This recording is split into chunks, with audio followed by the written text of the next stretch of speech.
বাচ্চারা যে সবসময় মায়ের সঙ্গে থাকে এদের দেখলে বোঝা যাবে।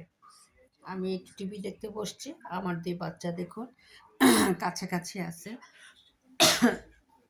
কারণ ঘরের টেবিল ক্লথ এরা উল্টাপাল্টা করে সব ফেলে দিচ্ছে। কতবার যে ঠিক করে আবার ফেলায়। এই দেখুন আমার সঙ্গে আমার রসনা সুন্দর করে বসে আছে, দেখেছেন?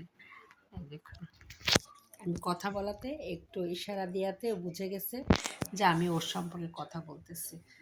আর ওই দেখুন হ্যান্ডসাম, হ্যান্ডসাম, এই হ্যান্ডসাম, এটা রাগ হইলো কেন ঐশী?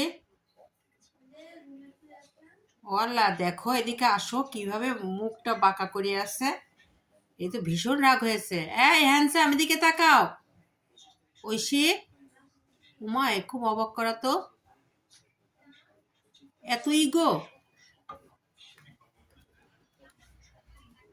কি হয়েছে? হ্যাঁ, বকা দেওয়া হয়েছে যেন মন খারাপ? উমা, না, আমি কখন থেকে ডাকতেছি ও আসেই না। আল্লাহ, আসছে না তো আসছে না, আরো তাকাচ্ছেও না। হ্যান্ডসাম এদিকে তাকাও ময়না। কি তোমাকে রাগ রাগ দেখানো হয়েছে এই জন্য এইভাবে? ওকে ওর সঙ্গে রাগ দেখানো একটু হয়েছে, অনেক দুষ্টামি করতেছিল। এই দেখুন কি অবস্থা, দেখুন। আর অরোয়া ওকে খেয়াল করছে।